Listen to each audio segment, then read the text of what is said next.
Thiruvalla spa ബലാത്സംഗ കേസിന് പിന്നിൽ കൊട്ടേഷൻ അല്ല എന്ന് വ്യക്തമാക്കി പോലീസ്. ഗുണ്ടാപ്പിരിവ് നടത്താനാണ് പ്രതികൾ സ്പായിലെത്തിയത്. പണം നൽകാത്തതിലുള്ള വിരോധമാണ് കൂട്ടബലാത്സംഗത്തിലേക്ക് നയിച്ചത് എന്നാണ് പ്രതികളെ ചോദ്യം ചെയ്തതിൽ നിന്ന് വ്യക്തമായിരിക്കുന്നതെന്നാണ് പോലീസ് ഇപ്പോൾ പറയുന്നത്. ഈ കേസിൽ ആകെ 6 പ്രതികളാണ് ഉണ്ടായിരുന്നത്. അതിൽ 4 പേർ ആദ്യം തന്നെ പോലീസിന്റെ കസ്റ്റഡിയിലായിരുന്നു. 2 പേർ ഒളിവിൽ തുടരുന്ന ഒരു സാഹചര്യമാണ് ഉണ്ടായിരുന്നത്. ഈ ഒളിവിൽ കഴിഞ്ഞിരുന്ന 2 പേർ ഇന്നലെ വൈകുന്നേരത്തോടു കൂടി തിരുവല്ല പോലീസ് സ്റ്റേഷനിൽ നേരിട്ടെത്തുകയും കീഴടങ്ങുകയും ചെയ്തിരിക്കുകയാണ്.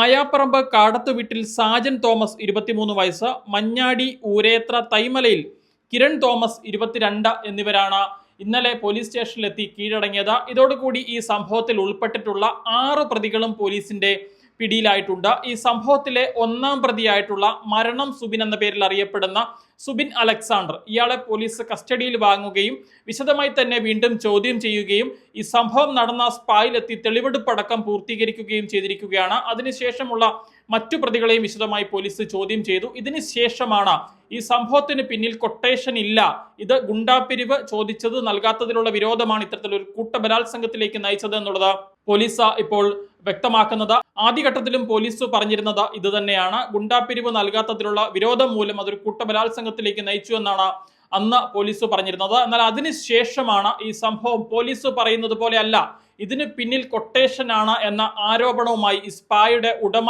രംഗത്തെത്തിയത്. അദ്ദേഹം അന്ന് പറഞ്ഞത് സമാന മേഖലയിൽ തന്നെ പ്രവർത്തിക്കുന്ന തിരുവല്ലയിലെ തന്നെ മറ്റൊരു സ്പായുടെ ഉടമ തന്റെ ബിസിനസ് തകർക്കുന്നതിന് വേണ്ടി തനിക്കെതിരെ, തന്റെ സ്ഥാപനത്തിനെതിരെ കൊട്ടേഷൻ നൽകിയതാണ് എന്നൊരു ഗുരുതരമായ ആരോപണം ഉന്നയിച്ചുകൊണ്ട് ഈ സ്പായ ഉടമ രംഗത്തെത്തിയിരുന്നു. ഇത് വലിയ ചർച്ചകൾക്ക് വഴിയൊരുക്കുകയും ചെയ്തതാണ്.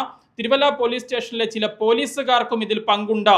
ഈ എതിർഭാഗത്ത് നിൽക്കുന്ന സ്പായിലെ നിത്യ സന്ദർശകരാണ് ചില പോലീസുകാർ, അവിടെ നിന്ന് മാസപ്പടി കൈപ്പറ്റുന്നവരാണ് എന്നതടക്കമുള്ള ഗുരുതരമായ നിരവധി ആരോപണങ്ങൾ ഈ സ്പായുടെ ഉടമ ഉന്നയിക്കുകയും ചെയ്തിരുന്നു. അന്ന് ഇത് വലിയ ചർച്ചകൾക്ക് വഴിവെക്കുകയും ചെയ്തതാണ്. പോലീസിനുള്ളിൽ തന്നെ ആഭ്യന്തര അന്വേഷണം അടക്കം ആരംഭിക്കുകയും ചെയ്തിട്ടുണ്ട്. ഈ സ്പാ ഉടമ ആരോപിക്കുന്നത് പോലെ സ്പാകളിൽ നിന്ന് മാസപ്പടി കൈപ്പറ്റുന്ന ഉദ്യോഗസ്ഥരുണ്ടോ, ഇല്ലെങ്കിൽ അവർക്ക് ഒത്താശ ചെയ്യുന്ന ഉദ്യോഗസ്ഥരുണ്ടോ എന്ന് കണ്ടെത്തുന്നതിന് വേണ്ടി പോലീസിൽ ആഭ്യന്തര അന്വേഷണവും ആരംഭിച്ചിട്ടുണ്ട്. എന്താണെങ്കിലും അത്തരക്കാരെങ്കിലും ഉണ്ട് എന്ന് കണ്ടെത്തിയാൽ ആ ഉദ്യോഗസ്ഥർക്കെതിരെ ശക്തമായ നടപടി ഉണ്ടാകുമെന്ന് ജില്ലാ പോലീസ് മേധാവി അടക്കം വ്യക്തമാക്കുകയും ചെയ്തതാണ്. അതിനുശേഷമാണ് ഇപ്പോൾ ഈ കേസിൽ മുഴുവൻ പ്രതികളും പിടിയിലായിരിക്കുന്നത്. ഈ കേസിൽ ഉൾപ്പെട്ടിട്ടുള്ള മുഴുവൻ പ്രതികളും പിടിയിലായതിന് പിന്നാലെയാണ് ഈ സംഭവത്തിൽ കൊട്ടേഷൻ ഇല്ല എന്നിപ്പോൾ പോലീസ് വ്യക്തമാക്കിയിരിക്കുന്നത്. തുടക്കഘട്ടത്തിൽ പോലീസ് പറഞ്ഞതുപോലെ തന്നെ 50,000 രൂപ ഗുണ്ടാപ്പിരിവ് ആവശ്യപ്പെട്ടുകൊണ്ട് ഈ സ്ഥാപനത്തിലേക്ക് ചെല്ലുന്നു. അവിടെ ഉണ്ടായിരുന്ന ജീവനക്കാർ ഗുണ്ടാപ്പിരിവ് നൽകാൻ വിസമ്മതിക്കുന്നു. ഈ സാഹചര്യത്തിലാണ് അവിടെ ഉണ്ടായിരുന്ന ഒരു ജീവനക്കാരിയെ ഈ ഗുണ്ടകൾ കൂട്ടബലാത്സംഗത്തിന് ഇരയാക്കിയത്. അത് ആദ്യം പറഞ്ഞതുപോലെ തന്നെയാണ് സംഭവങ്ങൾ.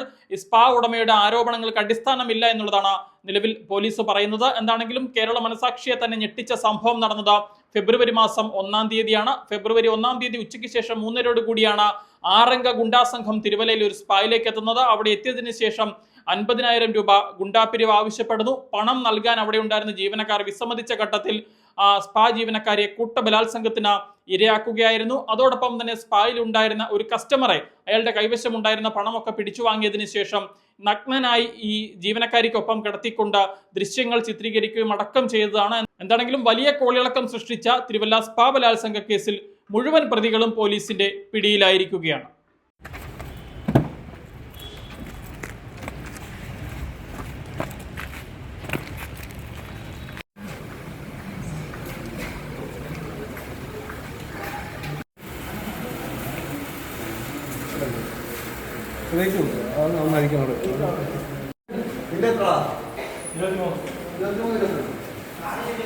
ആ